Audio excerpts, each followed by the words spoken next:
خيركم من تعلم القرآن وعلمه۔ تم میں بہترین شخص وہ ہے جو قرآن سیکھے اور سکھائے۔ الفرقان Study Center.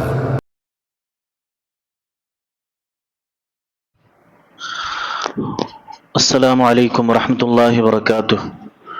الحمد للہ وکفى وسلام علی عبادہ الذین اصطفى، اما بعد، اعوذ باللہ من الشیطان الرجیم، بسم اللہ الرحمن الرحیم۔ النبی اولی بالمؤمنین من انفسہم وازواجہ امہاتہم۔ محترم حاضرین اور خواتین ملت اسلامیہ، آج کے درس میں امہات المؤمنین کے فضائل اور امتیازی خصوصیات، اس عنوان پر باتیں کی جائیں گی۔ امہات المؤمنین یعنی مومنوں کی مائیں، نبی صلی اللہ علیہ وسلم کے ازواج مطہرات، نبی صلی اللہ علیہ وسلم کی بیویاں، امہات المؤمنین کی فضیلت اور مقام و مرتبہ بڑا اونچا ہے۔ اللہ تعالیٰ نے امہات المؤمنین کو عظیم فضیلت سے نوازا ہے اور اعلیٰ مرتبہ اور بڑا اجر عطا فرمایا ہے۔ ایسا شرف، ایسا مقام کہ روئے زمین کے کسی اور کو نصیب نہیں آیا ہے یہ مقام و مرتبہ۔ امہات المؤمنین کے فضائل کیا ہیں اور امتیازی خصوصیات کیا ہیں، یہ ذکر کرنے سے پہلے یہ جان لیجئے کہ سیرت کا تذکرہ کیوں کیا جاتا ہے، سیرت سے متعلق درس اور دروس کا اہتمام کیوں کیا جاتا ہے؟ اس لیے کہ صحابہ کرام اور صحابیات ہمارے لیے آئیڈیل ہیں، ہمارے لیے نمونہ ہیں، تو ان کے تذکرے کر کے، ان کی سیرتوں کو جان کر کے ہم اور آپ اپنے ایمان میں اضافہ کریں، اپنے ایمان کو تازہ کریں، اپنے ایمان کی تجدید کریں۔ اس وجہ سے سیرت کا تذکرہ کیا جاتا ہے۔ اور دوسرا پہلو اس میں یہ ہوتا ہے، سیرت کا تذکرہ ہمارے لیے مفید اس لیے بھی ہے، فائدہ مند اس لیے بھی ہے کہ ان لوگوں کی زندگیوں میں جو عبرت ہے ہمارے لیے، جو نصیحت ہے ہمارے لیے، ہم عبرت پکڑیں، نصیحت پکڑیں اور عبرت حاصل کریں، اس وجہ سے بھی۔ اور چونکہ صحابہ کرام سے، صحابیات سے ہمیں محبت ہے، ہمارا ایمان ہے ان کے اوپر، اور اللہ کے نبی صلی اللہ علیہ وسلم نے فرمایا المرء مع من احبہ، قیامت کے دن ایک شخص اسی کے ساتھ ہوگا جس سے وہ محبت کرتا ہے۔ تو ان سے محبت کرنا یہ ایمان کا حصہ ہے۔ صحابہ کرام سے، صحابیات سے محبت کرنا کیا ہے؟ ایمان کا حصہ ہے۔ اور اللہ تعالیٰ سے ہم امید کرتے ہیں کہ اسی محبت کے نتیجے میں اللہ تعالیٰ ہم لوگوں کو نجات دے دے، کیونکہ اللہ کے نبی صلی اللہ علیہ وسلم فرمایا المرء مع من احبہ، جو شخص جس سے محبت کرتا ہے وہ اسی کے ساتھ ہوگا۔ تو صحابہ کرام سے ہم لوگ محبت کرتے ہیں اس وجہ سے. اور چونکہ یہ خصوصاً خواتین کے دروس ہیں، خواتین کے لیے دروس ہے، تو امہات المؤمنین کی سیرتوں پر بات کی جائے اور ان کے فضائل کا تذکرہ ہو، یہ ہمارے لیے بڑی مفید چیز ہے. امہات المؤمنین کے کیا فضائل ہیں، کیا امتیازی خصوصیات ہیں، ہماری خواتین کے سامنے یہ باتیں آئیں تاکہ ہماری خواتین جو ہیں امہات المؤمنین کو اپنا آئیڈیل مانیں. کیونکہ صورت سے زیادہ سیرت کی اہمیت ہے. ایک آدمی بڑا خوبصورت ہے، ایک خاتون بڑی خوبصورت ہے، لیکن سیرت و کردار اچھا نہیں ہے، اس کے کیریکٹر، اس کا اخلاق اچھا نہیں ہے، تو پھر وہ بے معنی ہے، اس صورت کا کوئی معنی نہیں ہے. لیکن اگر سیرت عمدہ ہے، اخلاق عمدہ ہے، کیریکٹر اچھا ہے، قابل نمونہ ہے، آئیڈیل بننے کے لائق ہیں، تو پھر اس کی بڑی اہمیت ہے، اس کا بڑا مقام ہے، اس کا بڑا مقام ہے. اور صحابیات جو ہیں امہات المؤمنین، یہ ہماری خواتین کے لیے، ہم سب کے لیے آئیڈیل ہے، نمونہ ہے، کیونکہ ان لوگوں کا کیریکٹر، ان لوگوں کا اخلاق بڑا عمدہ ہے. اس وجہ سے بھی امہات المؤمنین کے فضائل اور امہات المؤمنین کے سیرت پر بات کرنا ضروری ہے.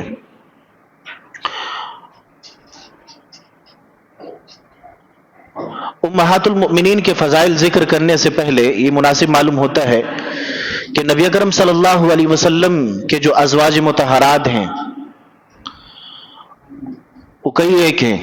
تعدد ازدواج، یعنی نبی صلی اللہ علیہ وسلم کی جو 11 بیویاں ہیں، اتنی تعداد کیوں ہے، اس کی حکمت کے اوپر بات کی جائے. بہت سارے لوگوں کے ذہنوں میں یہ بات پیدا ہو سکتی ہے، خواتین کے ذہنوں میں، مرد حضرات کے ذہنوں میں، کہ شریعت اسلامیہ میں تو 4 کی اجازت ہے، لیکن نبی صلی اللہ علیہ وسلم نے 11 شادیاں کی ہیں. اور نبی صلی اللہ علیہ وسلم کا جب انتقال ہو رہا تھا تو اس وقت 9 بیویاں باحیات تھیں.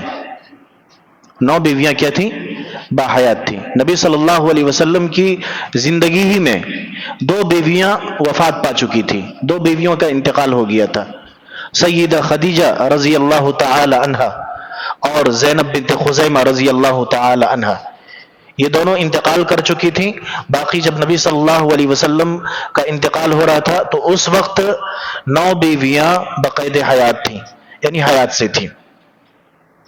تو تعدد ازدواج کی کیا حکمت ہے؟ بہت ساری حکمتیں ہیں. رسول اللہ صلی اللہ علیہ وسلم کی زندگی کا ہم اور آپ مطالعہ کرتے ہیں تو آپ صلی اللہ علیہ وسلم نے تعدد ازدواج کے طرز عمل کو اس لیے اپنایا، یعنی زیادہ شادی کرنا، یہ جو عمل ہے، یہ جو کام ہے، زیادہ شادی آپ نے کیوں کیا؟ اس لیے کیا کہ اسلام کی دعوت کو عام کرنا تھا، اسلام کی دعوت کو پھیلانا مقصد تھا، اس لیے کیا. مختلف قبائل کے ساتھ رشتہ داری قائم کر کے دعوت کے کام میں آسانی پیدا کی گئی. ظاہر سی بات ہے، 9 بیویاں، 11 بیوی ہیں تو مختلف قبائل سے تعلق رکھتی ہیں. جب مختلف قبائل سے تعلق ہو جائے گا، سسرالی رشتہ ہو جائے گا، پھر دعوت کے کام میں رکاوٹ پیدا نہیں ہوگی، دعوت کے کام میں رکاوٹ پیدا نہیں ہوگی. تو ایک حکمت تو یہ ہے کہ اسلام کی دعوت کو پھیلانا ہے، اسلام کو عام کرنا ہے، یہ مصلحت تھی. جبکہ آپ دیکھیں کہ سیدہ خدیجہ رضی اللہ تعالی عنہا سے جب نکاح ہوا تو آپ صلی اللہ علیہ وسلم کی عمر 25 سال تھی اور خدیجہ رضی اللہ تعالی عنہا کی عمر 40 سال تھی، اور سیدہ خدیجہ رضی اللہ تعالی عنہا کے ہوتے ہوئے نبی صلی اللہ علیہ وسلم کا نکاح کسی دوسری خاتون سے نہیں ہوا، آپ صلی اللہ علیہ وسلم نے کسی اور خاتون سے نہیں کیا۔ اگر صرف جنسی خواہش کی وجہ سے نبی صلی اللہ علیہ وسلم خواتین سے نکاح کرتے تو ذرا آپ کی زندگی میں جھانک کر دیکھیں، اندازہ لگائیں، سیرت کو پڑھیں، مطالعہ کریں کہ نبی صلی اللہ علیہ وسلم نے صرف ایک کنواری خاتون سے نکاح کیا، سیدہ عائشہ رضی اللہ تعالی عنہا سے، بقیہ جو دیگر خواتین تھیں وہ بیوہ تھیں۔ تو جنسی خواہش کی تکمیل کے لیے نبی صلی اللہ علیہ وسلم نے اتنی زیادہ شادیاں نہیں کی تھی، بلکہ اسلام کی دعوت کو پھیلانے کے لیے نبی صلی اللہ علیہ وسلم نے نکاح کیا تھا۔ اور جیسا کہ ہم نے ابھی کہا کہ مختلف قبائل، الگ الگ قبیلوں سے نبی صلی اللہ علیہ وسلم نے شادی کی۔ مختلف قبائل میں شادی کرنے کا فائدہ یہ ہوا کہ جس قبیلے کی خاتون کے ساتھ رسول اللہ صلی اللہ علیہ وسلم رشتہ ازدواج میں بندھ گئے، منسلک ہو گئے، آپ کے طرز عمل کو دیکھ کر کے، آپ کے اخلاق کو دیکھ کر کے اس قبیلے کے افراد، اس قبیلے کے لوگ اسلام کی طرف کھینچے چلے آئے، کیونکہ اس قبیلے سے ایک خاتون نبی صلی اللہ علیہ وسلم کی زوجیت میں آ گئی ہیں۔ نبی صلی اللہ علیہ وسلم کی زوجیت میں جب آ گئی ہیں تو انہوں نے آپ صلی اللہ علیہ وسلم کے اخلاق کو دیکھ لیا ہے کہ آپ صلی اللہ علیہ وسلم کا دین کیا ہے، آپ صلی اللہ علیہ وسلم کا اخلاق کیا ہے۔ اس سے متاثر ہو کر کے قبیلے کے افراد اسلام کی طرف کھینچے چلے آئے، اور نبی صلی اللہ علیہ وسلم اپنی تمام بیویوں کے ساتھ عدل و انصاف کی زندگی بسر کر کے اپنی امت کو یہ تعلیم دی کہ بیوی کے ساتھ عزت و احترام، امن اور سکون کے ساتھ کس طرح سے زندگی بسر کرنی چاہیے، کس طرح سے زندگی بسر کرنی چاہیے۔ یہ تعدد ازدواج کی حکمت ہے، زیادہ شادی کرنے کی حکمت ہے۔ ایک حکمت یہ ہے کہ نبی صلی اللہ علیہ وسلم نے جب وفات پائی اس وقت نبی صلی اللہ علیہ وسلم کی 9 بیویاں حیات سے تھی، 9 بیویاں حیات سے تھی۔ ان بیویوں نے، ان ازواج نے گھریلو زندگی سے متعلق بہت سارے احکام، مسائل، بہت سارے احکام اور مسائل سے امت کو آگاہ کیا۔ ظاہر بات ہے اگر ایک بیوی ہوتی تو پھر اس کے اوپر بوجھ کتنا ہوتا، پوری کی پوری گھریلو زندگی کے جو احکام ہیں، جو مسائل ہیں، کیسے رہنا ہے، کیسے کیا کرنا ہے، جو پرائیویٹ مسائل ہیں، وہ امت کے سامنے کیسے آیا؟ امت کے سامنے ظاہر سی بات ہے ازواج مطہرات نے بیان کیا، ازواج مطہرات نے بیان کیا۔ تو اس وجہ سے تعدد ازدواج یعنی زیادہ شادی کرنا نبی صلی اللہ علیہ وسلم کے لیے کوئی عیب کی بات نہیں تھی۔ نبی صلی اللہ علیہ وسلم نے اس لیے زیادہ شادی کی۔ اگر نبی صلی اللہ علیہ وسلم صرف دنیاوی خواہش کے مقصد سے شادی کرتے، دنیاوی بادشاہوں کی طرح محض عیش و عشرت آپ کے ذہن میں ہوتا، تو بڑی بڑی عمر کے خواتین سے نبی صلی اللہ علیہ وسلم نکاح کرنے کے بجائے صرف لڑکیوں سے نکاح کرتے، 9 عمر بچیوں سے نکاح کرتے، کم عمر کی عورتوں سے نکاح کرتے، جبکہ نبی صلی اللہ علیہ وسلم کے ازواج میں صرف حضرت عائشہ رضی اللہ تعالی عنہا کنواری تھی، کم عمر کی تھی، باقی سب کیا تھی؟ پریشان حال تھی، بیوہ تھیں، جنہیں اللہ کے نبی صلی اللہ علیہ وسلم نے شادی کر کے گویا کہ تحفظ فراہم کیا اور ان کے بچوں کی کفالت کی اپنی ذمہ داری لے لی۔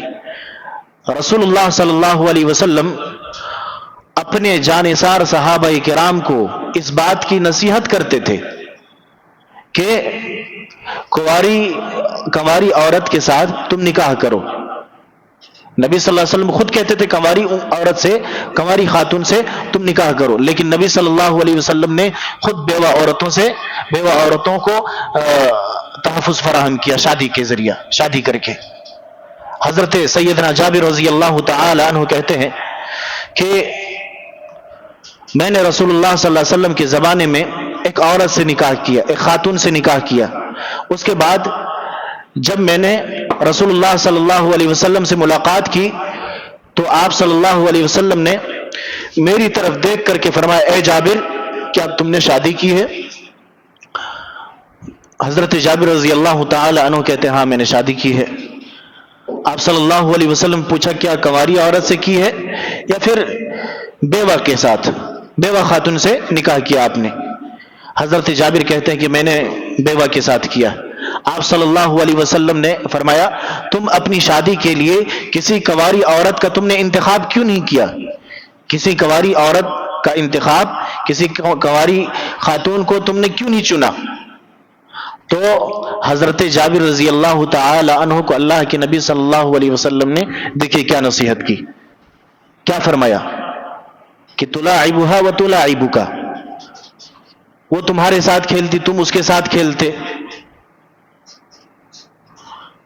تو اللہ کے نبی صلی اللہ علیہ وسلم نے کنواری خاتون سے خود صحابہ کرام کو نکاح کرنے کا حکم دیا، لیکن نبی صلی اللہ علیہ وسلم نے جب نکاح کیا تو بیوہ عورتوں سے نکاح کیا سوائے ایک کی. تو تعدد ازدواج یعنی زیادہ سے زیادہ شادی کرنے کے اوپر جو غیر مسلمین کی طرف سے الزام لگایا جاتا ہے نبی صلی اللہ علیہ وسلم کے اوپر کہ نبی صلی اللہ علیہ وسلم کے بارے میں کہا جاتا معاذ اللہ جنسی خواہش کے لیے زیادہ سے زیادہ شادیاں کی محمد صلی اللہ علیہ وسلم نے، نعوذ باللہ. تو یہاں پر جب نبی صلی اللہ علیہ وسلم کی زندگی کا مطالعہ کرتے ہیں تو بات صاف ہو جاتی ہے، کلیئر ہو جاتی ہے، واضح ہو جاتی ہے کہ آپ صلی اللہ علیہ وسلم نے جنسی خواہش پوری کرنے کے لیے نکاح نہیں کیا، بلکہ نبی صلی اللہ علیہ وسلم نے جب پہلا نکاح کیا حضرت خدیجہ رضی اللہ تعالی عنہ سے تو اس وقت آپ کی عمر 25 سال تھی، اور 50 سال کے جب ہو گئے تو اس وقت حضرت خدیجہ رضی اللہ تعالی عنہ کا انتقال ہوا. تو نبی صلی اللہ علیہ وسلم 50 سال کے جب ہو گئے تب خدیجہ کا انتقال ہوا. اس کے بعد سودا بنت زمعہ رضی اللہ تعالی عنہا سے نکاح ہوا نبی صلی اللہ علیہ وسلم کا. تو جوانی کے جو مرحلے ہیں 30 سے 40 سال، 40 سال سے 50 سال، اس وقت تک نبی صلی اللہ علیہ وسلم کی زندگی میں صرف ایک ہی بیوی تھی.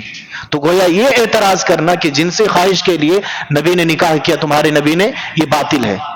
اس اعتراض کی حقیقت بالکل کوئی حقیقت نہیں ہے. جب نبی صلی اللہ علیہ وسلم کی زندگی کا مطالعہ ہم اور آپ کرتے ہیں تو نبی صلی اللہ علیہ وسلم نے زیادہ عورتوں سے شادی کسی دنیاوی لالچ کو دیکھ کر کے نہیں کی، نہ ہی آپ کی نظر میں دنیاوی زیب و زینت کو اختیار کرنا تھا. یعنی دنیاوی زیب و زینت اختیار کرنا، دنیا کے کسی سامان کے لیے یہ حرص اور طمع رکھنا، یہ نبی صلی اللہ علیہ وسلم کی زندگی میں کبھی نہیں رہی.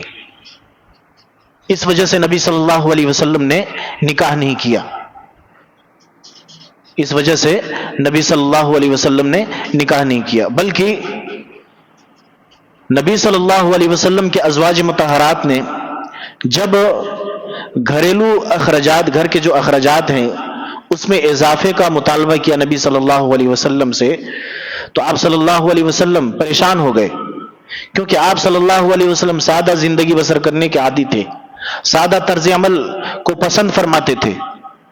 اللہ سبحانہ و تعالیٰ نے آپ صلی اللہ علیہ وسلم کو اختیار دے دیا کہ آپ اپنی بیویوں سے صاف صاف کہہ دیں اگر تم دنیا کی زیب و زینت چاہتی ہو تو آؤ میں تمہیں کچھ دے دلا کر کے میں تمہیں فارغ کر دیتا ہوں. یعنی چھوڑنے کی بات نبی صلی اللہ علیہ وسلم نے کہی، لیکن چھوڑا نہیں. اور اگر تمہیں اللہ اور اس کے رسول کی خوشنودی مطلوب ہے، تم اللہ اور اس کے رسول کی خوشنودی چاہتی ہو تم سب، تو پھر تمہیں دنیاوی مطالبات سے پیچھے ہٹنا پڑے گا. اگر تمہاری نظر میں اللہ اور اس کے رسول زیادہ اہم ہیں اور آخرت زیادہ اہم ہے تو پھر دنیاوی مطالبات سے تم سب پیچھے ہٹ جاؤ، اس کا مطالبہ نہ کرو. اللہ رب العالمین نے قرآن مجید کے اندر فرمایا یا ایھا النبی قل لازواجک ان کنتن تریدن الحیاۃ الدنیا وزینتها فتعالین امتعکن واسرحکن سراحا جمیلا. اے نبی آپ اپنی بیویوں سے کہہ دیجئے ان کنتن تریدن الحیاۃ الدنیا، اگر تم دنیا کی زندگی چاہتے ہو اور اس کی زیب و زینت چاہتے ہو، دنیاوی جو ہیں ساز و سامان چاہتی ہو، فتعالین امتعکن واسرحکن سراحا جمیلا، تو اے نبی آپ کہہ دیجئے کہ فتعالین آؤ میں تمہیں کچھ دے کر کے تمہیں فارغ کر دیتا ہوں. وَإِن كُنتُنَّ تُرِدْنَ اللَّهَ وَرَسُولَهُ وَالدَّارَ الْآخِرَةَ فَإِنَّ اللَّهَ أَعَدَّ لِلْمُحْسِنَاتِ مِنْكُنَّ أَجْرًا عَظِيمًا. اے نبی آپ اپنی بیویوں سے کہہ دیجئے کہ اگر تم وَإِن كُنتُنَّ تُرِدْنَ اللَّهَ وَرَسُولَهُ وَالدَّارَ الْآخِرَةَ، اللہ اور اس کے رسول کو اور آخرت کی زندگی کو ترجیح دیتی ہو، آخرت کی زندگی تمہاری نظر میں زیادہ اہم ہے، تو پھر تمہارے لیے اجر عظیم ہے، تمہارے لیے جنت کی بشارت ہے، تمہارے لیے جنت کا وعدہ ہے. تو رسول اللہ صلی اللہ علیہ وسلم نے تعدد ازدواج یعنی کثرت سے جو شادی کی، اس کی ایک حکمت یہ تھی کہ آپ صلی اللہ علیہ وسلم نے امت کو یہ تعلیم دی کہ بیویوں کے ساتھ کیسا سلوک کیا جاتا ہے.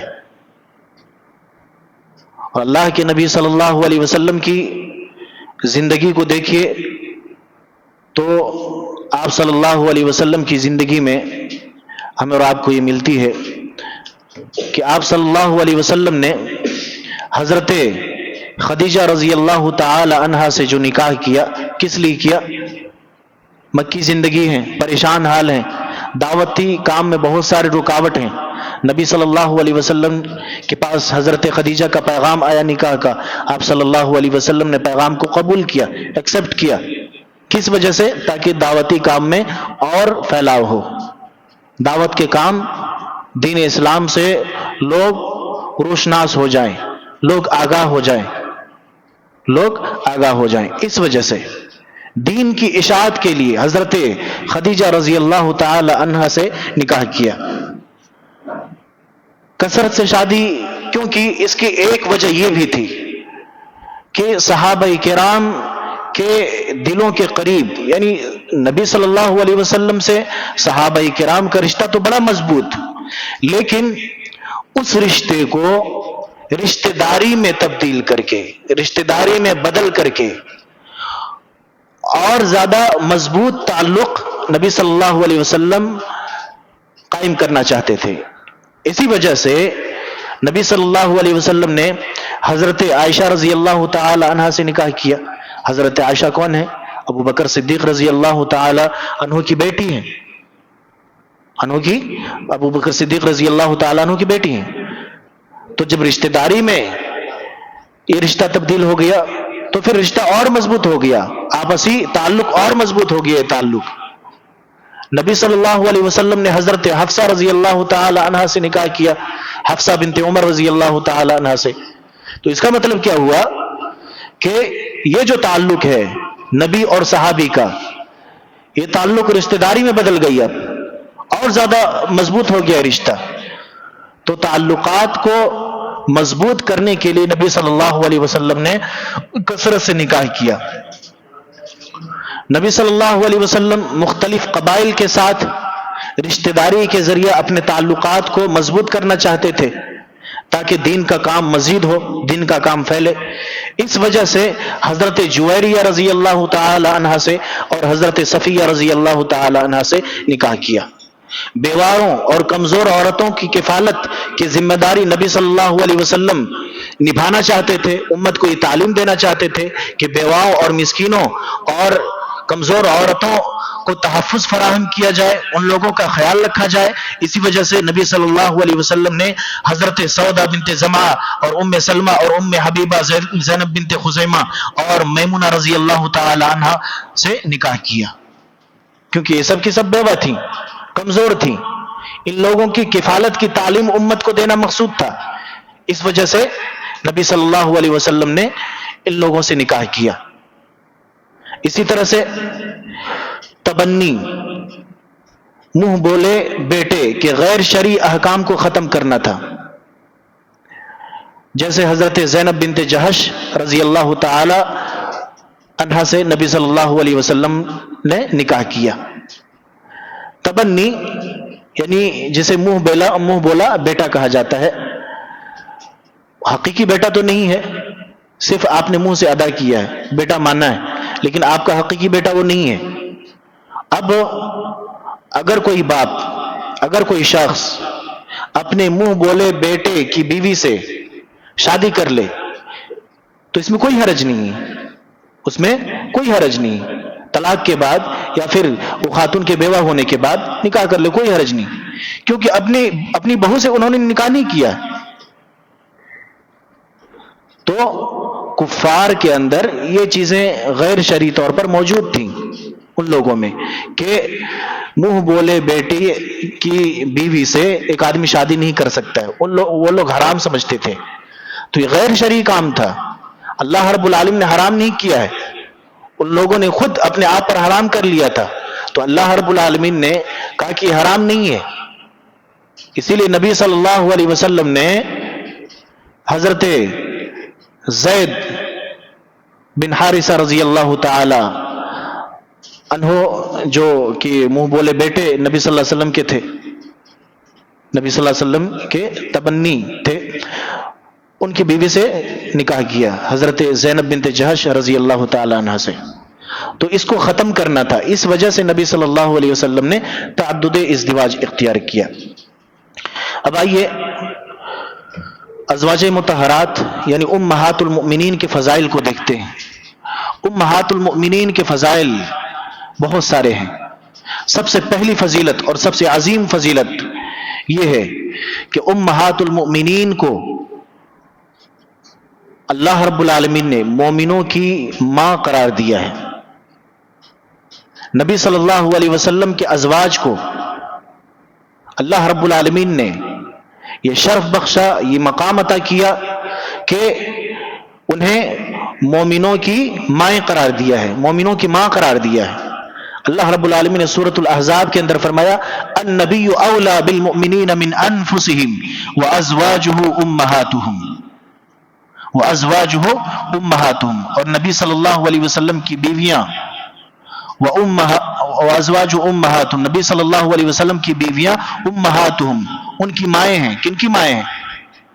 مومنوں کی مائیں ہیں. تو امہات المؤمنین کے فضائل کو دیکھتے ہیں تو امہات المؤمنین کی سب سے بڑی فضیلت یہ ہے کہ اللہ رب العالمین نے مومنوں کی مائیں قرار دیا ہے، مومنوں کی ماں قرار دیا ہے. جب ماں ہے تو احترام لازم ہے، تعظیم لازم ہے، عزت اور خدمت کرنا واجب ہے، اور ان سے نکاح کرنا ہمیشہ کے لیے حرام ہے. ان سے نکاح کرنا ہمیشہ کے لیے حرام ہے.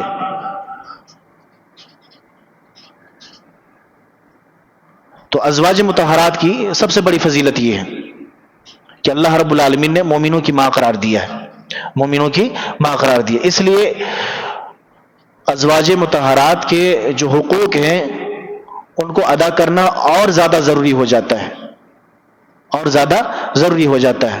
دوسری فضیلت، ازواج مطہرات نے رسول اللہ صلی اللہ علیہ وسلم، ازواج مطہرات نے رسول اللہ صلی اللہ علیہ وسلم، اللہ اور اس کے رسول اور آخرت کو اختیار کیا.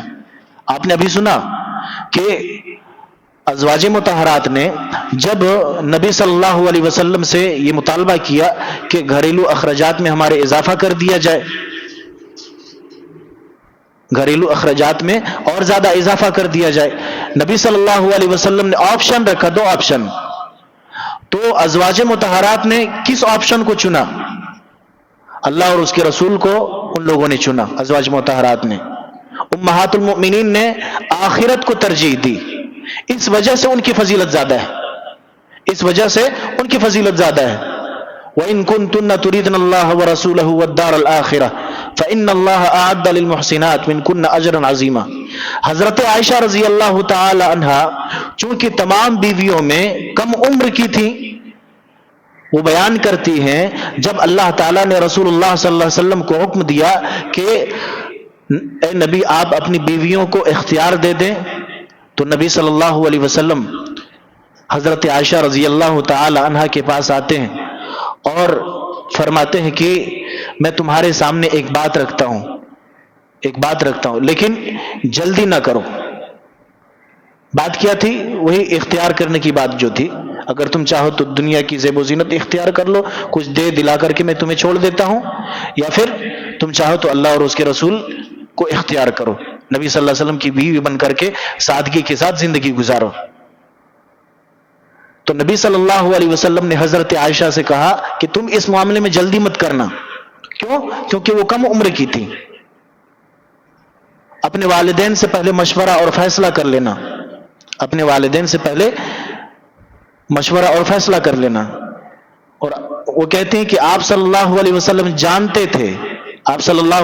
جانتے تھے کہ میرے والدین مجھے آپ سے جدا ہونے کا مشورہ کبھی بھی نہیں دیں گے، یعنی ابو بکر صدیق رضی اللہ تعالی عنہ کبھی بھی مجھ سے ہمیں نبی صلی اللہ علیہ وسلم سے جدا ہونے کا حکم نہیں دیں گے۔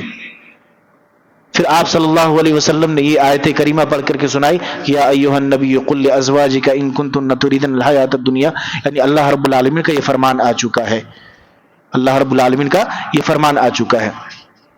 تو حضرت عائشہ رضی اللہ تعالی عنہا اس موقع پر کہتی ہیں کہ میں اس معاملے میں والدین سے کیا مشورہ کروں گی، میں تو اللہ اور اس کے رسول اور آخرت ہی کو اختیار کرتی ہوں، اسی کو ترجیح دیتا ہوں، اللہ اور اس کے رسول کو ترجیح دینا چاہتی ہوں، آخرت کی زندگی کو ترجیح دینا چاہتا ہوں۔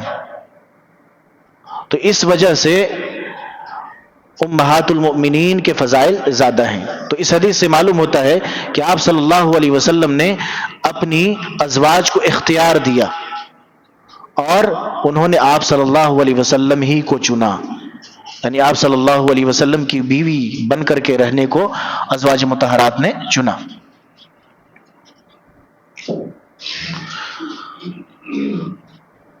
ازواج مطہرات کی فضائل جب ہم بیان کریں، فضائل کے باب دیکھیں تو قرآن مجید کے اندر اللہ رب العالمین نے بار بار انہیں خطاب کیا ہے، بار بار امہات المؤمنین کو خطاب کیا ہے۔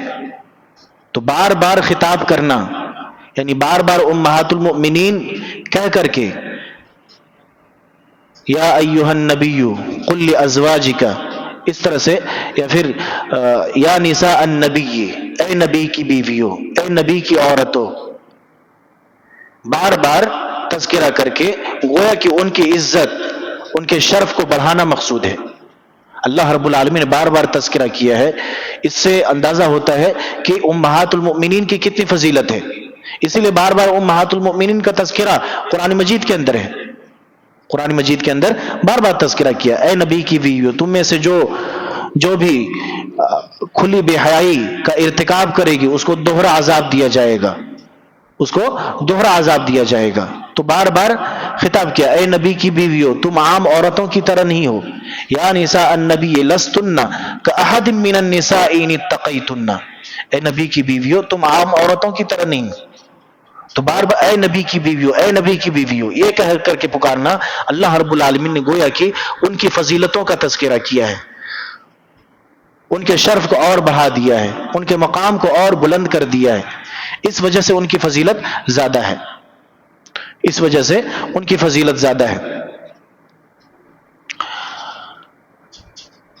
اللہ کے نبی صلی اللہ علیہ وسلم کی بیویوں کے بارے میں اللہ رب العالمین نے جہاں یہ فرمایا کہ اگر تم کھلی ہوئی بے حیائی کا ارتکاب مرتکب ہوتی ہو، بے حیائی کا کام کرتی ہو تو تمہارے لیے دوہرا عذاب ہے، کیونکہ تمہاری حیثیت الگ ہے، تمہارا مقام الگ ہے، تمہاری بات کچھ اور ہے۔ لیکن وہیں پر دوسری جگہ اللہ رب العالمین نے کیا کہا کہ امہات المؤمنین کے لیے جہاں پر اگر یہ برائی کا ارتکاب کرتی ہیں تو دوہرا عذاب ہے، لیکن اگر یہ نیکی کا کام کرتی ہیں، تقوی کی زندگی اختیار کرتی ہیں تو ان کے لیے دوہرا اجر بھی ہے۔ امہات المؤمنین کے لیے صرف خاص ہے. یہ امہات المؤمنین کے فضائل میں سے ہیں، نبی صلی اللہ علیہ وسلم کے ازواج کے لیے ہیں. امہات المؤمنین رضی اللہ عنہن کی فضیلتوں میں سے یہ بھی ہے کہ ان کے لیے اجر دگنے ہیں، ڈبل اجر ہے.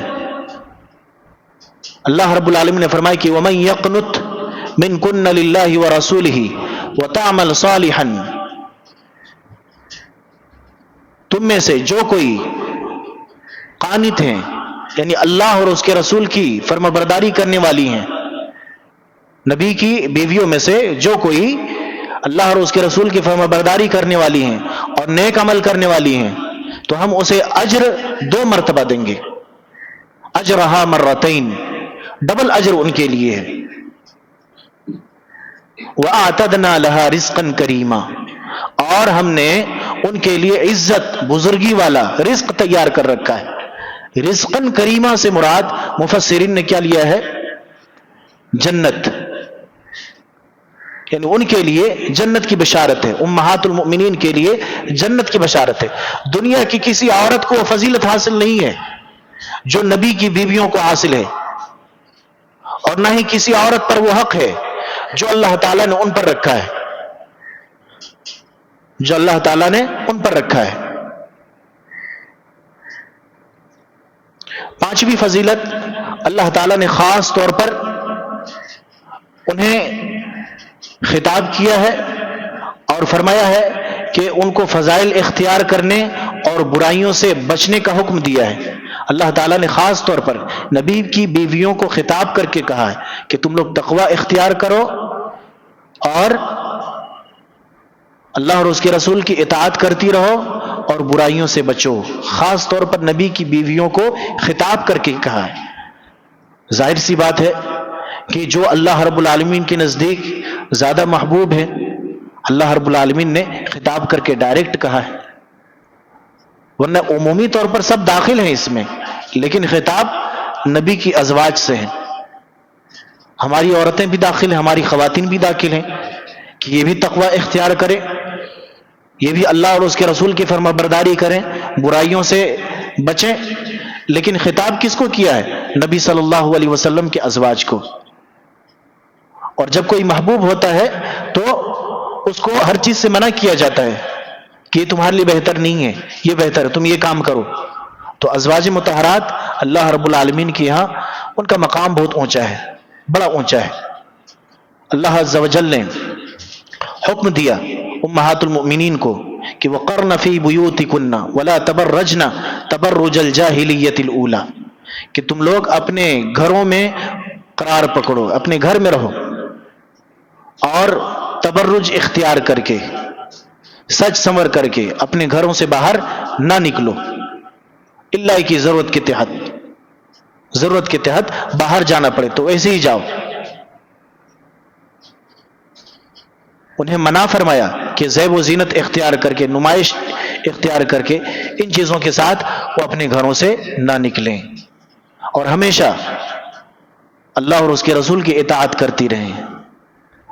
تو اللہ رب العالمین نے خاص طور پر نبی کی بیویوں سے خطاب کر کے یہ کہا کہ تم ایسا کرو، تم تقوی اختیار کرو.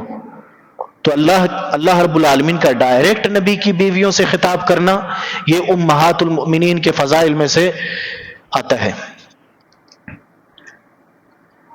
اسی طرح سے امہات المؤمنین کے امتیازی فضائل اور خصوصیات کو دیکھیں تو ایک فضیلت یہ ہے کہ ان کے گھروں میں وحی کا نزول ہوتا تھا. امہات المؤمنین کے گھروں میں وحیوں کا نزول ہوتا تھا، وحی نازل ہوتا تھا. ان کی فضیلتوں میں سے ہے اللہ رب العالمین نے ان کے گھروں کو وحی کے نزول اور احکام شریعت کے نور کا مقام بنایا ہے. احکام شریعت ان کے گھروں میں نازل ہوا ہے. وَاذْكُرْنَ مَا يُتْلَى فِي بُيُوتِكُنَّ مِنْ آيَاتِ اللَّهِ وَالْحِكْمَةِ، اسی لیے اللہ رب العالمین نے حکم دیا کہ اے نبی کی بیویوں تم اپنے گھروں میں ذکر کیا کرو ما یتلا، جو کچھ نازل ہوا ہے، فی بیوتکن، اپنے گھروں میں، وَاذْكُرْنَ مَا يُتْلَى فِي بُيُوتِكُنَّ مِنْ آيَاتِ اللَّهِ وَالْحِکْمَةِ. اللہ رب العالمین کی آیات ہیں اور نبی صلی اللہ علیہ وسلم کی جو حدیثیں ہیں، نبی صلی اللہ علیہ وسلم کی جو سنت ہے، ان چیزوں کا اپنے گھروں میں تذکرہ کرو، کیونکہ تمہارا جو گھر ہے وہ کوئی عام گھر نہیں ہے، وہ کوئی عام گھر نہیں ہے، بلکہ تمہارے گھروں میں وحی کا نزول ہوتا ہے. ان کا اتنا پاکیزہ گھر ہے، اتنا بہترین مقام ہے. تو امہات المؤمنین کے فضائل میں سے ایک فضیلت یہ ہے کہ اللہ رب العالمین نے ان کے گھروں کو وحی کے نزول کا مقام عطا فرمایا ہے. ساتویں فضیلت یہ کہ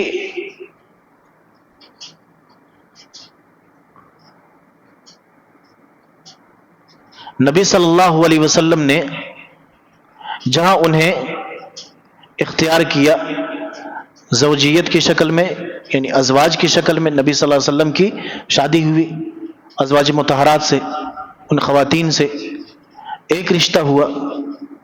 دوسرا رشتہ کیا ہے؟ نبی اور امتی کا رشتہ ہے، اور ساتھ ساتھ میں صحابیت کا رشتہ ہے. تو دو رشتے، عظیم رشتے جمع ہو گئے. ایک یہ کہ وہ صحابیہ ہیں، نبی صلی اللہ علیہ وسلم کو ایمان کی حالت میں ان لوگوں نے دیکھا، ایمان کی حالت میں ان کا انتقال ہوا ان لوگوں کا، تو صحابیہ ہیں. ایک یہ. دوسرا اس میں بھی خاص ہیں کہ نبی صلی اللہ علیہ وسلم کی صرف وہ صحابیہ نہیں ہیں، وہ عام نہیں ہیں، بلکہ نبی صلی اللہ علیہ وسلم کی زوجیت میں ہیں. تو ڈبل رشتہ. تو دو شرف جو ہیں ایک جگہ جمع ہو گئے. تو یہ فضائل میں سے ہیں، امہات المؤمنین کے فضائل میں سے، اور امتیازی خصوصیات اسی کو بولا جاتا ہے. یعنی یہ جو خصوصیت ہے کسی اور کے ساتھ نہیں ہے، یہ جو خاص مقام ہے کسی اور کو نہیں ملا ہے، بلکہ انہی خواتین کو ملا ہے. ایک تو زوجیت ہے، بیوی ہونے کی بات ہے، اور ایک صحابیہ ہونے کی بات ہے. صحابیہ بھی ہیں، بیوی بھی ہیں، رشتہ داری بھی ہے، اہل بیت میں سے ہیں، اہل بیت میں سے ہیں. تو یہ ایک الگ مقام ہے. اور صحابہ کرام کے لیے امہات المؤمنین، صحابہ کرام کے اندر امہات المؤمنین کے لیے کیا مقام تھا، کیا مرتبہ تھا. حضرت اکرمہ رحمہ اللہ کہتے ہیں کہ ابن عباس رضی اللہ تعالی عنہما سے کہا گیا کہ فلاں، یعنی نبی صلی اللہ علیہ وسلم کی ایک زوجہ کا انتقال ہو گیا ہے، تو وہ سجدے میں گر گئے. ابن عباس رضی اللہ تعالی عنہ یہ کیا کیے؟ یہ سجدے میں گر گئے. لوگوں نے کہا کہ کیا آپ اس وقت سجدہ کرتے ہیں، اس وقت سجدہ کرتے ہیں؟ تو انہوں نے کہا کہ رسول اللہ صلی اللہ علیہ وسلم نے فرمایا کہ جب تم کوئی نشانی دیکھو تو سجدہ کرو.